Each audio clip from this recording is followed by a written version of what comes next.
تقریبا ئێمە باس لە ساڵانی هەفتاکانی سەدەی ڕابردوو دەکەین.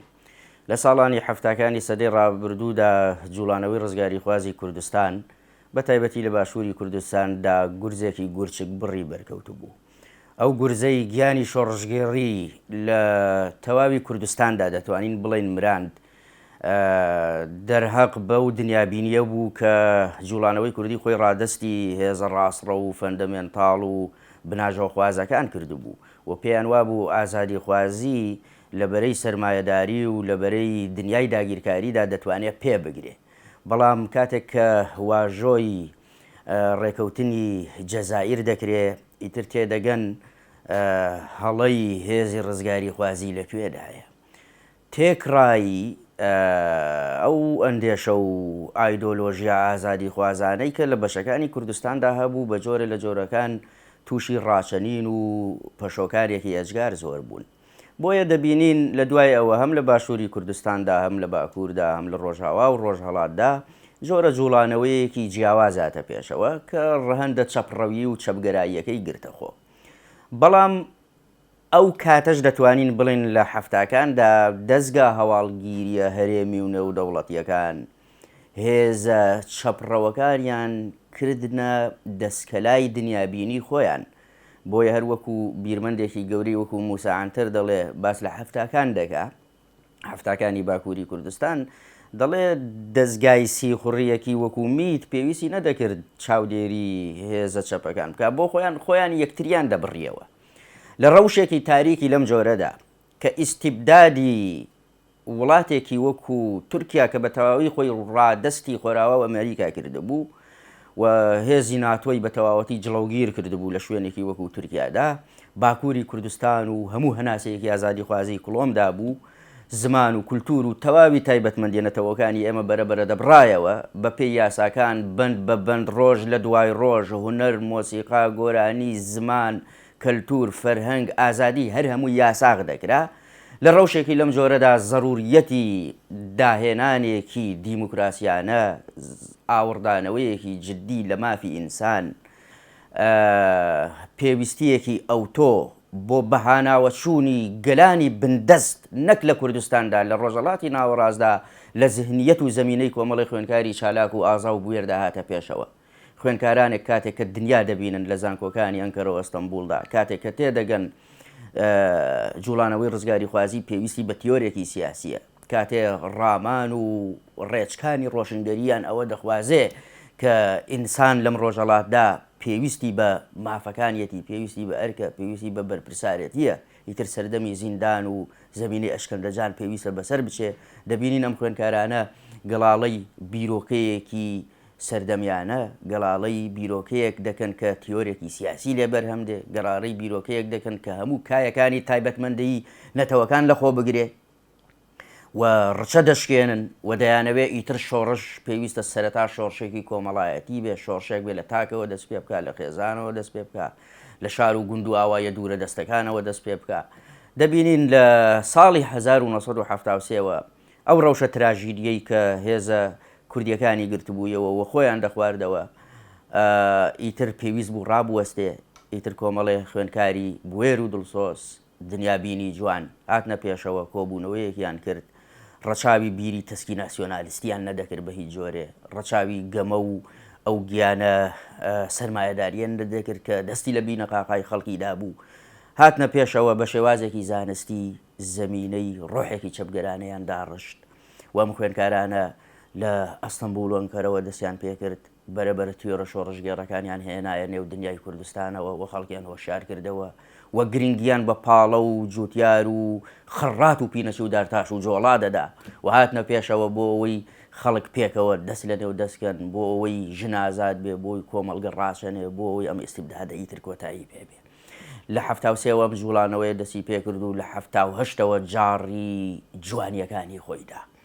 پەکەکە گۆڕانکاریەک بوو، گۆڕانکاریەکی نەوعی بوو، نەریتێکی ناوازە بوو، کاتە هاتە پێشەوە لە هیچ هێزێکی سیاسی دیکەی نەدەکرد، تەقلیدی تێڕامانی هیچ بیرۆکە و تەیارێکی فیکری دەستکەلای ڕژێمە داگیرکەرەکان نەبوو. پەکەکە هاتە پێشەوە بە گیانێکی شۆڕژگێڕانەوە، هاتە پێشەوە خەمی خەڵکی بندەست و چاوچاوی هەڵگرت بوو. هەموو ئەو تایبەتمەندیانە بە شێوازێکی زانستی قسەیان لەبارەوە کراوە. دروستبوونی پەکەکە بۆ ناوەندە زانستیەکانی خۆراوە شۆک بوو، بۆیە زۆرترین دیراسەی لەبارەوە کراوە، زۆرترین ڕامانی لەسەر کراوە، هەروەکو چۆن دەزانین زۆرترین پیلانیشی دەرهەڵ کراوە، چونکە دەزانن ئەم هێزە چ مەترسیەکە بۆ ئایندەی ستەمکاران، بۆ ئایندەی سەرمایەداری، بۆ ئایندەی داگیرکاران. لە 1970ەوە ئەم جوڵانەوە هاتە پێشەوە لە خۆراوای کوردستاندا خۆی ڕێکخست. لە ساڵی 1984ەوە بە ستراتیژێکی سیاسیانەی کە شیمانەی شۆڕشێک لە هەکبەیدا بوو خۆی نمایان کرد ڕوبەڕووی یەکێک لە زلهێزترین وڵاتە بندەست و دەستکەلاکانی دنیای ئەو کاتە بوویەوە کە ڕژێمی تورکیا بوو. ڕوبەڕووی زەبر و زەنگ و ئاسن و زیندان بوویەوە. کۆمەڵی لاوی هێنایە پێشەوە کە بۆ هەمەڵجار بە دنیای سەلمان ئەوان لە پێناوی مەبدە و بیر و باوەڕیاندا خۆیان دەسووتێنن، گڕ لە خۆیان بەردەدەن. کۆمەڵی ژن و کچی جوانی هێنایە پێشەوە کە سەلماندی بۆ دنیای ئەو کاتە کە کچانی کورد ژێر دەستکەلای مورید و موختار و شێخ و ئەغاواتەکان نین. ئەوان گیانێکی شۆڕژگێڕیان تێدایە. ئەوان لە ئاواییەکاندا ئیتر زیندانی ناکرێن، دێنە پێشەوە چەکی شۆڕژگێڕی هەڵدەگرن. ئەو زەمینە سازیە پێویستیەکی ئەوتۆ بوو بۆ ئەوەی کە ئیتر هێزێک بێتە پێشەوە، خودانی خەباتێک بێ کە تیۆرێکی سیاسی تێدا هەبێ. مانیفێستۆی ڕێگەی شۆڕشی کوردستان کە بەڕێز عەبدوڵڵا ئۆجەلان نووسی، لەو مانیفێستۆیەدا دەتوانین بڵێن شێوازێکی ڕێخستنی ڕووناک بەدی دەکرا کە خەڵکی دەیتوانی بە ئاسانی بەرچاو ڕۆشن بێ بۆ ئەوی لە پێناوچیدا خەبات دەکا. خەڵکی تر شۆڕژگێڕەکانی وەکو چەتەیەک و ڕێگرێک نەدەهاتە پێچاو کە بەسەر گیانی ئاواییەکانەوە خۆیان بژێنی و خەریکی شەڕەچەقە و ململانەی ناوخۆیی بن. ئیتر پەکەکە کۆمەڵێ لاوی دڵسۆز و بە ئەمانەتی هێنایە پێشەوە لە پێناو ئەو خەباتەدا کە جاڕی ئازادی خوازی دەدا. تیۆری شۆڕژگێڕی یا ڕێگەی شۆڕشی کوردستان تیۆرێک بوو، دیراسە کرا و ڕاهێنان دەکرا و ئەو ڕاهێنانەی کە لە شامدا لە لوبناندا و ئەو گیانە شۆڕژگێڕیەی کە وانە بەوانە بەڕێز عەبدوڵڵا ئۆجەلان و هاوڵەکانی دەیانوتەوە گەنجانێکی هێنایە پێشەوە کە دەیانزانی بۆ خەبات دەکەن، دەیانزانی ڕوبەڕووی کێوەستاون، کە دەیانزانی چۆن لە ناو زیندانەکاندا ئیعتراف نەکەن لەسەر هاوڵەکانیان و دەیانزانی چۆن خیانەت نەکەن و باشیان دەزانی ڕێگاکەیان ڕێزایەکی پڕ لە هەورازە و دەبێ بیشی بڕن و ئەو کاروان و زەوارەی ئەوان دەستیان پێدا زەوارێک بوو پێشچاوی ڕۆشن بوو، هەروەکو چۆن دەزانین دوای 44 ساڵ خەریکە و لە پارچەکانی تردا ئێمە بەرهەمەکانی دەچنینەوە. ئێمە بە چاوی خۆمان ڕۆژی ڕووناک بە ئاسمانی کوردەواریەوە ئێستا دەبینین. ئەمە گرنگە، جیاواز بوو، بەڵێ خەباتی پەکەکە جیاواز بوو، جیاوازیەکەشی لەو خاڵەدا بەرجەستە دەبێ کە لە 98 و 99 بەڕێز عەبدوڵڵا ئۆجەلان لە زیندانایە، ئێستا کاریگەری زیاترە لەو کاتێککە لە شاخدا بووە کە چەکی خەبات و جوامێری لەشاندا بووە. ئەم حاڵەتە بەنیسبەت هیچ تەفگەر و جوڵانەوەیەکی پێش پەکەکەوە نەبووە و جگە لە پەکەکە بەنیسبەت هیچ جوڵانەوەیەکی ئێستاشەوە ئێمە نایبینین. جوڵانەوەکان وابەستن بە شەخصەوە، بە کەسایەتیەوە، وابەستنین بە تیۆرێکی سیاسیەوە. ئەوە گەورەترین تایبەتمەندی پەکەکەیە. پەکەکە تیۆرێکی سیاسی گەڵاڵە کردووە لە زیهنی تاکەکاندایە و ئیشی لەسەر دەکرێت. ئەم تیۆرە سیاسیە مێژوومان لە سفرەوە بۆ دەنووسێتەوە. مێژووی بندەستی جارێکی دیکە دووبارە نابێتەوە، مێژووی ڕادەسێنان جارێکی دیکە دووبارە نابێتەوە. ئەو مێژوە دووبارە نابێتەوە کە خۆراوایەکان بە شۆخیەوە پێمان دەڵێن ئێوە ڕەنجێکی زۆر دەدەن لە شەڕەکانتاندا، بەڵام لەسەر مێزی گفتوگۆدا تەواوی توانەکانی خۆتان دەدۆڕێن بۆ بەرامبەر. ئێمە دەزانین لە پارچەکاندا ئەو هەموو هەوڵ و هیممەتەی کە لە پارچەکانی تردا دراوە بە ئاسانی نەیارانمان دەتوانن بەڕەکە لە ژێرپەیانماندا دەربێنن، بەڵام بەڕێی ژێرپەیانی گەریلاکان و پەکەکە هەرگیزەوە هەرگیز دەرنایە. بەڕێیەکی محکەمە وەکو شاخەکان لە ژێرپەیانی ئێمەدان کە ئەستەمە بجوڵن. ئەو زمینەی پەکەکەی تێداهاتە بەرهەم زمینەیەک بوو دەرهاویشتەی ئەو دنیابینیە سەرمایەداریە داگیرکاریە بوو کە خزا بوویە نێو پارچەکانی کوردستانەوە. لەو زمینەیەدا نیپۆتیزم، ناوچەگەریەتی، هۆزگەریەتی، پیاوسالاری، ئەوەی پێی بڵێ باوەڕی نەریت سالاری لە کوردستاندا لە ئەوجی قووەتیدا بوو. پەکەکە هات یەک بە یەک ئەم خاڵە لاوازانەی گیانی شۆڕژگێڕی کوردی دیاری کرد. لە یەکەم هەنگاوی هێزی ڕوبەڕووبوونەوەیدا ڕوبەڕووی گەورەترین هۆز و خێڵ و تیرە بوویەوە لە باکووری کوردستاندا، شەوکەتی شکاندن سەردارەکەیانی ڕوبەڕووی چەک و ئاگری ئازادی خوازانی خۆی کردەوە. ئەم حاڵەتە بەنیسبەت ئەو کاتەوە بڤە بوو پەکەکە دەستی بۆ برد، عەرشی عەشقێکی لەرزان کە ئینسانی بندەست دەکرد. لەبەرەوە یەکەم هەنگاوی دەستپێکردنی پەکەکە ڕوبەڕووی تەلاری ستەمکاری بوو کە خۆی لە عەشیرەت و هۆزەکاندا بەرجەستە کرد بوو. پارتەکانی پارتە باڵا دەست و ئیسلامگەرا و نەریت سالار و ناسیۆنالیستەکانی تورکیا تووشی شۆک بوون، چونکە هەمیشە لە هەڵبژاردنەکاندا لە ئۆپەراسۆنیەکانیاندا بۆ گیانی پارچەکانی تر پشتیان بەو هۆزانە دەبەست. ئەو هۆز مەسەل لە شوێنێکی وەکو دیاربەکر یا بە تەواوی لە باکووری کوردستاندا 70-80 سەرۆک هۆزیان بەس بوو بۆ ئەوەی دەست بنێنە بینی تاک بە تاکی کورد. پەکەکە هات ڕوبەڕووی ئەم 70-80 هۆزە بوویەوە. یەکەم جار هەوڵیدا زهنیەتیان بگۆڕێ، عەقڵیەتیان بگۆڕێ، دەستبەردار بن لەو نۆکەری و لەو سەردانەواندنەی کە بوویە نەریتیان. گیانی شۆڕژگێڕی بۆ دەگۆڕانەوە، وانەی کوردبوونی فێر دەکردن، وانەی مرۆڤگەرایی پیشان دەدان. ئەوانەیان ڕادەست دەبوون و سەربەرزانە ئیتر کۆتاییان بەو مێژوە دەیەنا و مێژووی خۆیان بە پاکی لە سفرەوە دەنووسیەوە. ئەوانەیان ملیان نەدەدا بەر زەبری تۆڵە دەکەوتن. ئەم حاڵەتە کە گیانی شۆڕژگێڕی هێنایە بەرهەمەوە لە ساڵی 1984دا یەکەم فیشەکی شۆڕشی نوێ و نووسینەوەی مێژوو لە سفرەوە دەستی پێکرد. خۆناغێک بوو ئیتر هۆزەکان ئەو ئەهمیەتیەی جارانیان نەما، ئیتر ژنەکان زاتیان شتا، کچەکان هاتنە پێشەوە. جاران بەڕێزەکەم وەختی خۆی کیژێک بۆی نەبوو لە ماڵێ بێتە دەرێ لە ئاواییەکی دوورە دەستی باتمان و سیڤەرک و باکووری کوردستاندا بندەستی ئاغاکەی بوو، نەک باوکو باپیریش. بە پێبرسی ئاغاکەی نەیدەتوانی بچێتە شار، نەیدەتوانی دڵداری بکە، نەیدەتوانی ژیانی خۆی پێک بهێنێ. بەڵامیتر هەر هەمان ئەو کیژە کە بڤە بوو لە ماڵ بێتە دەرێ چەکی مردایەتی، چەکی شۆڕژگێڕی، چەکی ژنایەتی و کچایەتی دەکردەشانی. کاتێک کە شەهید دەکرا و تەرمەکەی دەچووەوە بوو بە دیاردە لە کۆتایی نەوەدەکان و نەوەدەکاندا. هەر گەریلایەکی کچکە شەهید دەبوو کەمتر لە 10,000 کەس لە ئاوایەکەدا بە شوێن تەرمەکەیەوە نەدەبوو، دەبووە کەرنەڤاڵێکی گەورەی کەلتوری و ئەم حاڵەتە بوو کە گیانی شۆڕژگێڕی زیندوو ڕاگرت. ئەمە کەم نییە، پێویستە دیراسە بکرێت. ئەم ڕچەشکاندرە بە شێوازێکی خێرا، ئەم قەڵەم بازی قۆناغا ئێجگار سحراویە، سەهندەکەشی خۆی لە مانیفەستۆدا دەبینێتەوە. من بۆ خۆم بە شێوازێکی زانستی دیراسەی مێژووی باکووری کوردستانم کردووە. ڕێخستنە سیاسیەکانی باکووری کوردستانم لە ساڵی 60ەوە بۆ ساڵی 1970 بە پشتبەستن بە باشترین بەڵگەنامە و سەرچاوەکان. ئەم ڕێخستنە سیاسیانە ئێمە باسی هەموو ئەوانەمان کردووە وەکو ئاڵای ئازادی، ڕزگاری، کاوە، دەنگی کاوە، کوک، دەدەقەدۆ، هەموو ئەمانە کۆمەڵی ڕێخستن و 30-40 ڕێخستنی سیاسی یەک بە یەکم باس کردووە بە ڕێخستنە چەپە کوردی و تورکیەکانەوە. سەر لەبەریان کە دەگەینە نەتیجە، کە دەگەینە ئاکام و ئەنجام، تێدەگەین لە چه زۆنگاوێکی زەبری داگیرکاریەوە گەشەیان کردووە.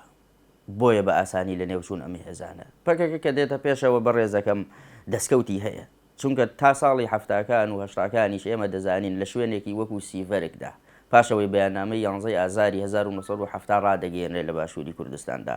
لەوێ هەندێک جۆش و خۆشی کوردانە دێتە پێشەوە بۆ بەدەنگەوە چوونیە و شێوازە ئازادی خوازی کوردستانی باشووری کردووەتەوە. لەو کاتەدا هێزەکانی کۆماندۆی تورک سەرچاوە مێژوویەکان بۆمان باز دەکەن.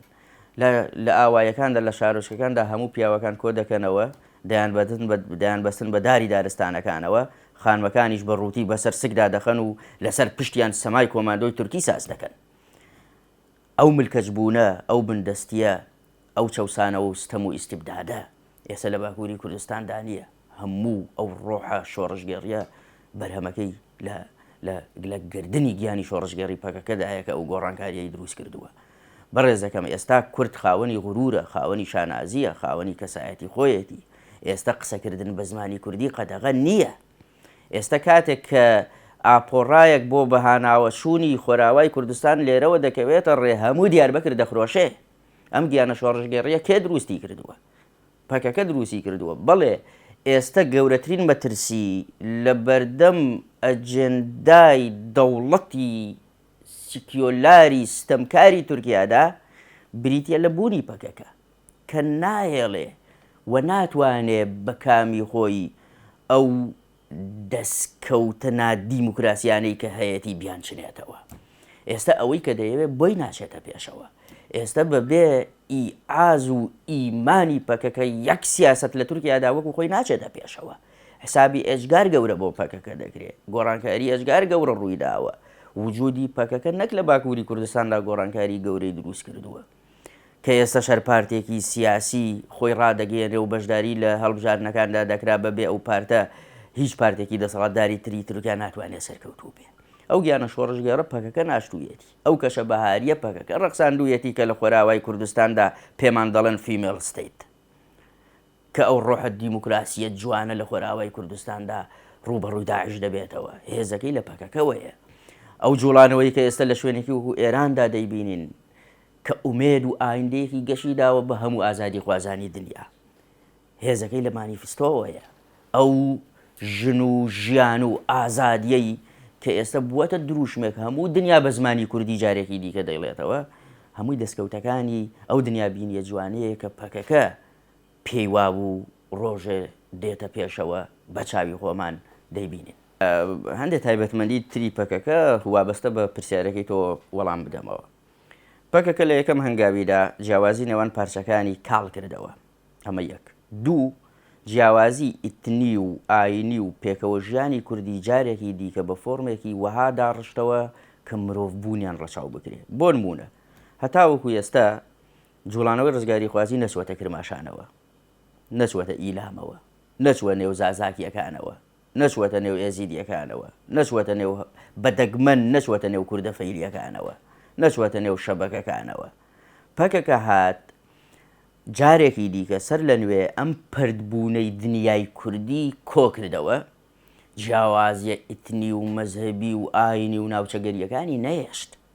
ئێستا و ڕۆحە شۆڕژگێڕەی لە شوێنێکی وەکو ئیلامدا هەیە کە مێژوو بەخۆیەوە نەیبینیوە، هۆکارەکەی پەکەکەیە. ئەو دابەشبوونەی کە حیزبەکانی پێشووتر لە ڕۆژهەڵاتی کوردستاندا چاندبوویان، کرماشان بە جۆرێ، بووستنە بە جۆرێ بوو، نازانم ئەمانە هەریەکی بە ئاوازێک دەیان خوێن، ئەو حاڵەتە نەماوە. ئێستا تەواوی ئێران یەک دیدگای هەیە، ویش دیدگای ئازادی خوازیە. سەرچاوەکەشی دیارە لەکوێوە هەڵتۆقیوە یا لە خۆراوای کوردستاندا. لێرەش دێتە پێشەوە، لێرەش ئەم حاڵەتە پێویستە بێتە پێشەوە، لێرەش ئەم هێزە ستەمکار و ئەم هێزە وابەستانە بە عەقڵیەتی وڵاتانی هەرێمی ڕۆژێ لە ڕۆژان کۆتاییان بێت و خەڵک هۆشیار دەبێتەوە. ئەگەر پەکەکە نەبوایە ئێستا کۆمەڵی هێزی دەستکەلای وڵاتانی هەرێمیمان دەبوو، وەکو ئەو هێزانەی کە بە هێزی نێو ئوتێلەکان ناویان دەبن، هێزی نێو ئوتێلەکانی ئەوروپا کە ناتوانن ئەلفوبێی گۆڕانکاری لە ئایندەی خۆیاندا دروست بکەن. ئەو هێزانە هێزی مردوون، هێزێکن گیانی شۆڕژگێڕی دەمرێنن، هێزێکن ناتوانن گۆڕانکاری دروستکەن، ناتوانن ڕەچە بشکێرن، هێزێکن تەنها دەتوانن ورگی خۆیان بهێڵنەوە، تەنها دەتوانن تەمەنی جوانی خۆیان پیر بکەن لە نێو ئوتێلەکاندا. پەکەکە ئاوڕی لەو گیانە شۆڕژگێڕیە داوەتەوە لە شوێنێکی وەکو ئەوروپاشدا. دەستبەرداری کوردانی ئەوروپا و ڕەوەندی کوردی نەبووە لە ئەوروپادا. هەموو فشارێک بۆ دروستکردنی گۆڕانکاری لە هەر پارچەیەکی کوردستاندا بە ئیمان و ئیعازی کوردانی ئەوروپا دەبێت کە پەکەکە دەیان جوڵێنێ. بۆ یەکەم جار دیاردەی کۆبوونەوەی ملوێنی لە نێو پایتەختە سەرەکیەکانی ئەوروپادا پەکەکە بوو ئیعازی پێدەدا کە ئەوروپای تووشی شۆک دەکرد لە بەرلین و لە لەندەن و لە پاریسدا. لەبەرەوە بەڕێزەکەم وەڵامی ئەو دەنگۆیانەی کە دەرهەق بە پەکەکە دەکرێت وەڵامێکی زانستیانەیە بۆ دەمکوتکردنیان. هیچ شتێک ناتوانێت ڕێ لە بەرەو پێشچوونی زانست بگرێ. لەبەرەوە پەکەکە خەباتەکەی خەباتێکی زانستیە، خەباتێکی ئازادی خوازیە. ئازادی خوازی حتمیەتی مێژووییە.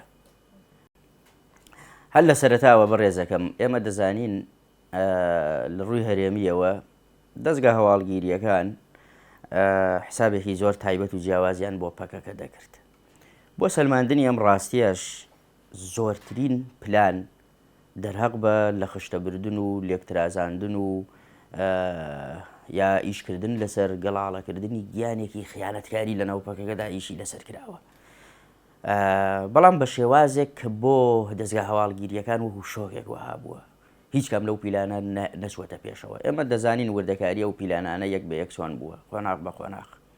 مثلەن ڕوتی خیانەتکار کەسایەتی خیانەتکار و لەناو پەکەکەدا لەناو مێژووی پەکەکەدا ئێژگار زۆرە بەڵام سەر لە بەریان شکستیان پێهێنراوە هەموو ئەو پلانانەی کە ڕوبەڕووی پەکەکە بوونەتەوە ڕوبەڕووی هیچ هێزێکی دیکە نەبوونەوە هێزەکانی دیکە بە ئاسانی ڕام کراون بە ئاراستی بە ئاسانی گۆش کراون بە ئاسانی لە خشتە براون بەڵام ڕۆژ لە دوای ڕۆژ پلان لە دوای پلان ئێمە دەزانین کە پەکەکە ئاسۆیەکی نوێ دیدێکی نوێ گۆڕانکاریەکی نوێ خەباتێکی نوێ فەلسەفەی ڕزگاری خوازیەکی نوێی لە ناو ڕۆحی ڕەوتە ڕۆشنگەرەکەی خۆیدا درێژە پێداوە لەبەرەوە وڵاتانی هەرێمی زۆر بەجددی ئیش بۆ پەکەکە دەکەن سەر لەبەری ئەو ڕێکەوتنانەی لە نێوان هەر چوار وڵاتەکەدا پایتەختی هەر چوار وڵاتەکەدا لە شتاکانەوە هەتاوەکو ئێستش کە درێژەی هەبووە تەواوی ڕێکەوتنەکان ئێمە دراسەمان بۆ کردووە نەک لە بازنەی وڵاتانی هەرێمیدا ئیسرائیلیش لەو نێوەندەدا بەشدارە ئەمریکا بەشدارە خۆرئاوا بەشدارە یەک بە یەکیان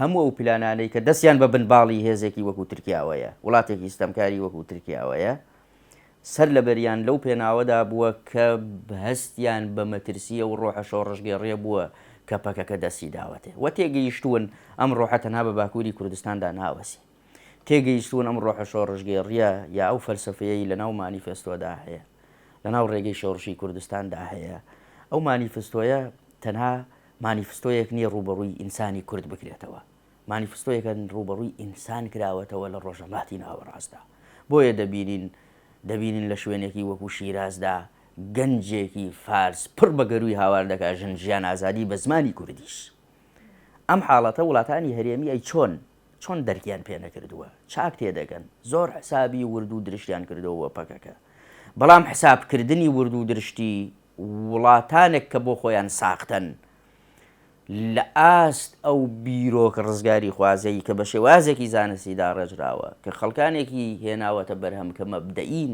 کە بۆ یەکەم جار باوەڕ جۆشیان دەدا وەکو چوونی مێرولەیە بە قولەی قافدا ئێمە بەراوردەکە با لەو سەنگەرەدا نەبینینەوە کە هێزی ئەوان بەهێزترە کە دەستی ئەوان بەهێزترە کە ئەوان دەستیان ڕادەگا بە ئەمریکا و دنیای ستەمکاری ئیمڕۆ کە ئەوان چەک و چۆڵی بەهێزیان هەیە چەک و چۆڵی بەهێز کامێراکانی هەواڵگیری و تەکنەلۆژیای بواری سەربازی ئەو هەموو ڕێکەوتنە سەربازیەی کە تورکیا لەسەر بنەمای برسیکردنی خەڵکەکەی خۆی ڕادستی وڵاتێکی وەکو ئیسرائیل وەکو ئەمریکا وەکو خۆرئاوا وەکو وڵاتە هەندێک وڵاتی سربەخۆی لە ئاسای ناوە ڕاست کردووە هەموو ئەوە لە پێناوەوە بووە کە شکست بە پەکەکە بێنێ بەڵام نەیتوانیوە هەموو ئەو ئۆپەراسیۆنانەی کە تورکیا زۆرترین هێزی مادی و توانای سەربازی و جەنەڕاڵی خۆی بۆ بەکاردەهێنێ نەیتوانیوە یەک هەنگاو بیباتە پێشەوە ئێمە دەزانین لە هەشتاکانەوە ئۆپەراسیۆنە سەربازیەکانی تورکیا باشووری کوردستان تێدەپەڕێنن تێگەیشتین چ تراژیدیایەکی دەرهەق بە ئاواییانە دەست پێ کردووە بەڵام بەڕێزەکەم سەر لەبەریەوە ئۆپەراسیۆناری کە زیاد لە 30 ئۆپەراسیۆنی سەرەکی کراوە تاوەکو ئێستا یەک دانەیان لە پەیام و لە زانیاریەکانی خودی خۆیاندا لە ناو میدیای خۆیاندا یەک دانەیان نەیتوانیوە هەر خۆیان دان بنن بەوەدا بڵند سەرکەوتوو بووە شوێنی خۆی نەگرتووە نەجارێک و نەدوان هەر جاری بە مۆدی لێ بە شێوازێ بە هێزێکی نوێوە دێنە پێشەوە جار لە دوای جار شکستەکەیان تۆختر دەبێتەوە نازانن چۆن خۆی بۆ خۆشیان تێناگەن ئەم شکستە چۆنە ڕوبەڕوویان دەبێتەوە خۆی ئێمە لە ئێستادا ئێوە گەر سەرنج بدەین جوانانی کورد یا و لاوانەی کە ئێستا هاتوونەتە پێشەوە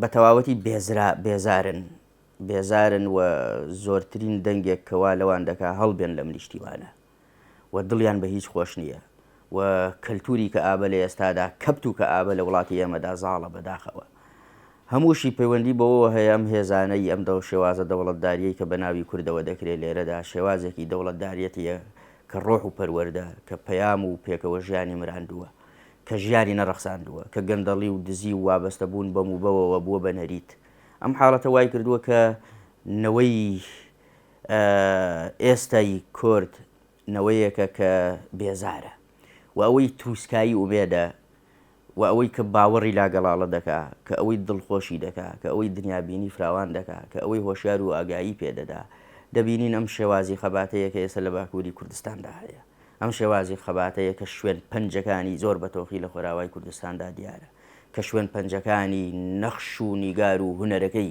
لە ڕۆژهەڵاتی کوردستاندا ئێمە بە چاوی خۆمان دەیبینین. ئەمە جارێکی دیکە دەتوانین بڵین دەواازە و دنیایەکی نوێی بەڕووی گەنجی کووردا کردووەتەوە. گەنجی کوردی تێگەیاندووە کە گۆڕانکاری دروستکردنی گۆڕانکاری زۆر ئاسانە بەڵام پێویستە باوەڕمان بە خەباتێکی خاوێن هەبێ.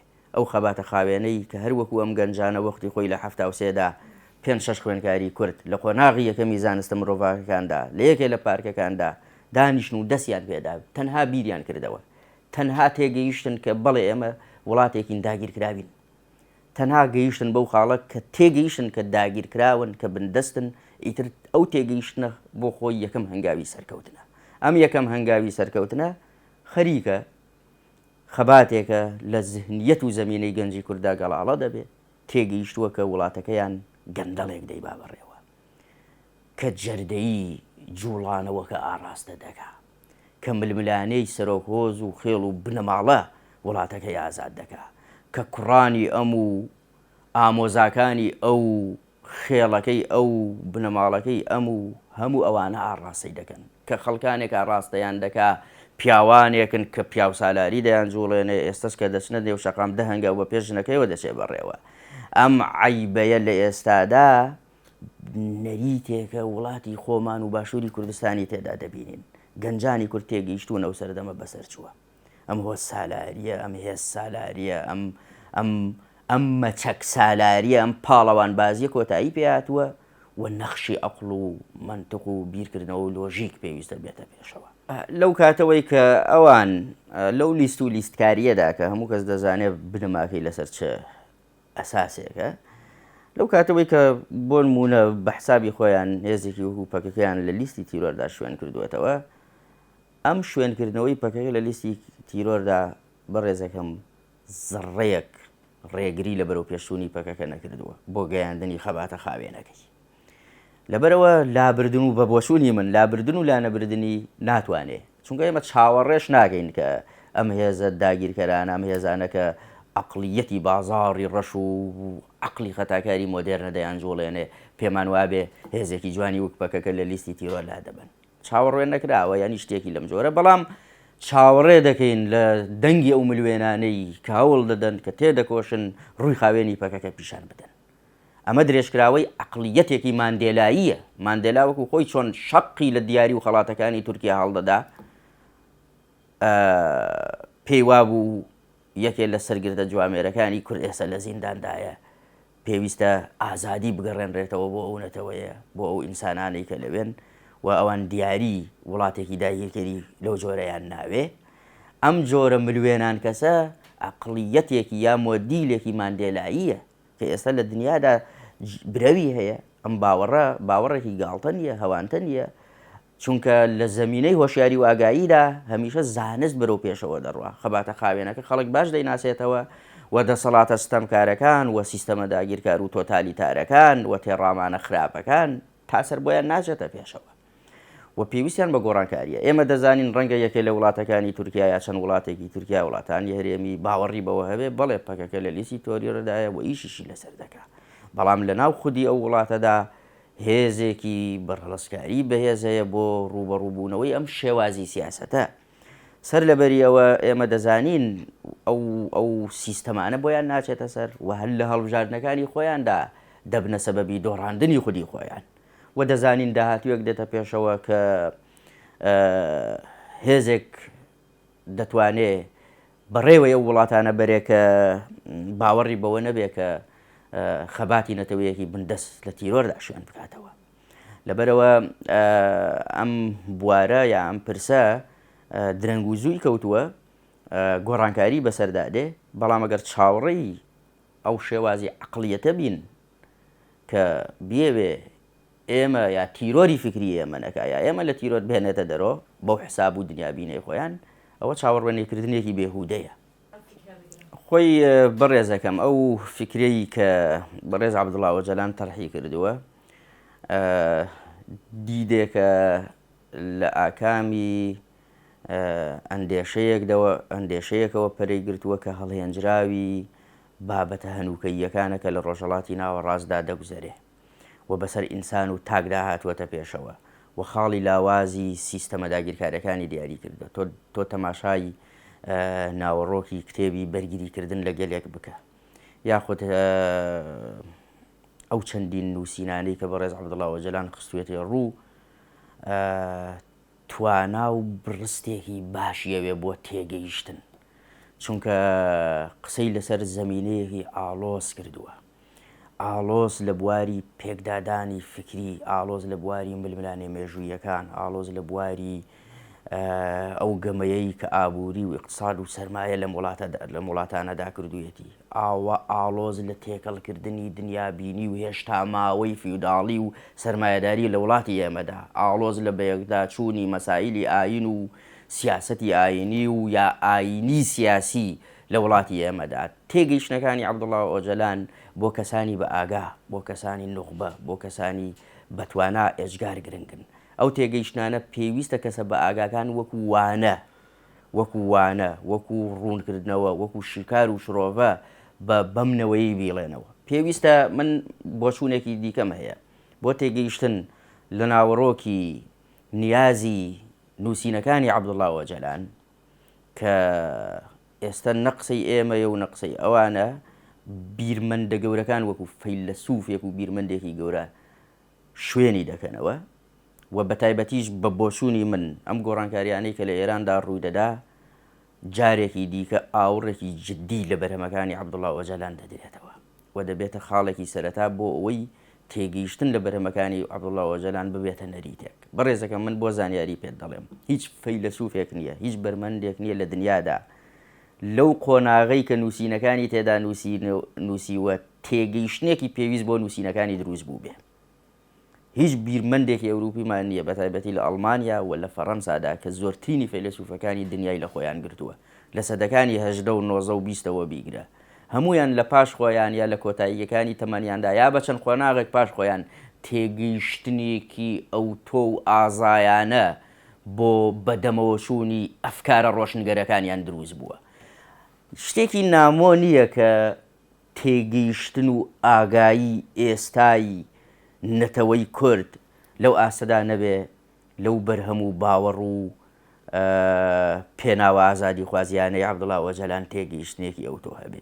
ئەمە خاڵی یەکەم. خاڵی دووەم هەوڵێکی شەیە بۆ بەلا ڕێدابردن، هەوڵێکی جددی هەیە بۆ کەمکردنەوەی ئەرزشی ئەو نووسەرانە، بۆ شێواندنی شرۆڤەکانیان، بۆ نیشاندانیان بە دیوێکی دیکەدا.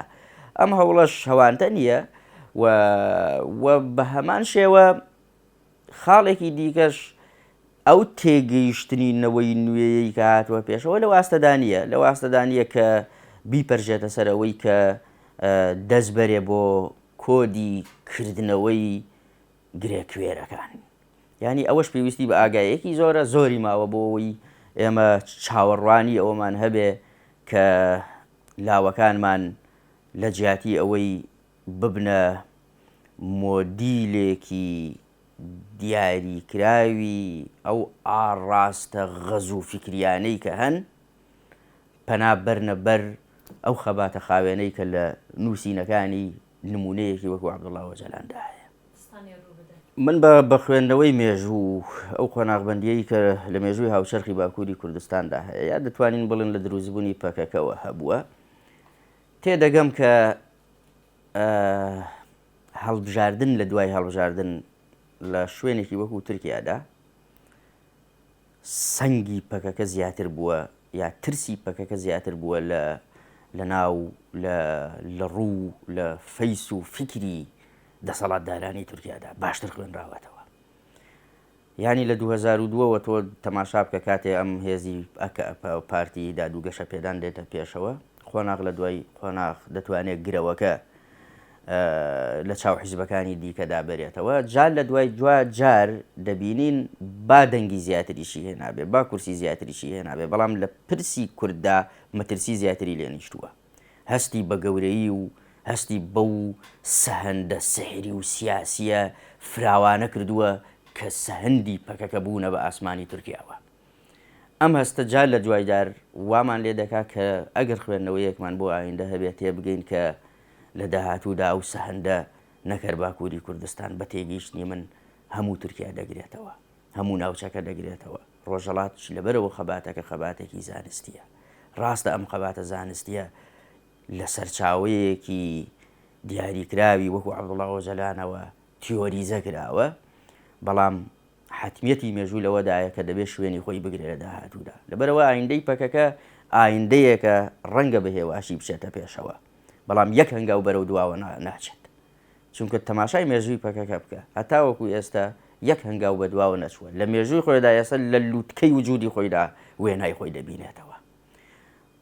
ئەمە دەبێتە بنەمایەک پاڵنەڕێک بۆی خوێندنەوەی ئێمە بۆ ئایندە، یا شیمانەی ئێمە بۆ ئەم ڕەوەندە ڕزگاری خوازیە بە جۆرێک بێ کە گەشتبین بین. پێمان وایە ئایندەی ئاگاییە، ئایندەی هۆشیاریە، ئایندەی ئازادی خوازیە لە ڕۆژەڵاتی ناوەڕاستە. هەڵبەتە هەموو هێزێکی سەرکەوتوو ئەو هێزانەی کە باوەڕیان بە ئایندە هەیە، نەک هێزگەلێک کە ئیقامە و پاسپۆرتەکانی وڵاتانی دیکە لە گیرفانیاندایە و پێیان وایە لەگەڵ هەر تەغ و تۆقێکدا پێویستە نیشتیمانی خۆیان بەجێ بهێڵن. ئەم هێزە کوردبینانە نا، هێزی ئایندە خواست پێویستە ڕۆحی ڕەخنەگرتن تێیدا زیندوو بێ، هەم چۆن ڕەخنە دەگرێ بەو جۆرەش پێویستە ڕەخنەی ڕوبەڕوو بێتەوە. ڕەخنەگرتن دەتوانێت تەلاری تێڕوانینی ئایندەی ئەو هێزە بەرز بکە. لەبەرەوە پێشنیاری ئێمە بۆ ئەم خەباتەی کە لە باکووری کوردستاندا هەیە، پێشنیارێکە کە پێمان وایە پێویستە زیاتر کار لەسەر ئەو جوڵانەوە و ڕێکخرا و تەفگەرە مەدەنیانە بکە کە لە تورکیادا چالاکن و ئیش دەکەن، بە شێوازی نوێتر، بە شێوازی خاوێنتر، ئازایانەتر پشتیوانیان بکات، چ ڕاستەوخۆ بێ و چ نەڕاستەوخۆ. و پێمان وایە کە مۆدیلەکانی خەباتکردن دەبێت لە ڕەهندێکی دیاریکراوەوە نەبن، مەسەلەن تەنها خەباتێکی چەکداری نەبێ، هەروەکو چۆن خەباتی هیزریان دەستداوەتێ، خەباتی ڕێکخراوەیی، خەباتی مەدەنی، خەباتی دروستکردنی دەنگ و پێگە و پێناوی خۆیان لە ناو ڕەوەندی کوردیدا لە خۆرئاوادا، بە تایبەتی لە ئەوروپادا، لە ئەمریکادا، لە وڵاتانەدا دەستی پێ بکەن. و پێمان وایە لە سیاسەتکردنی پەکەکەدا دنیابینیەکی دیبلۆماسی گرنگە بێتە پێشەوە، و ئەم وڵاتگەلەی کە لە دەوروبەرماندا دەگوزارێن و ساڵەهای ساڵە زەبری کوشندەیان لەم خەباتە داوە، و دەکرێت شێوازێکی دیبلۆماسیانە ڕەفتاریان لەگەڵدا بکرێ، ڕەفتارێک کە باوەڕ و ئەرزش و ئیمانی ئازادی خوازیمان نەخاتە ژێر پرسیارەوە.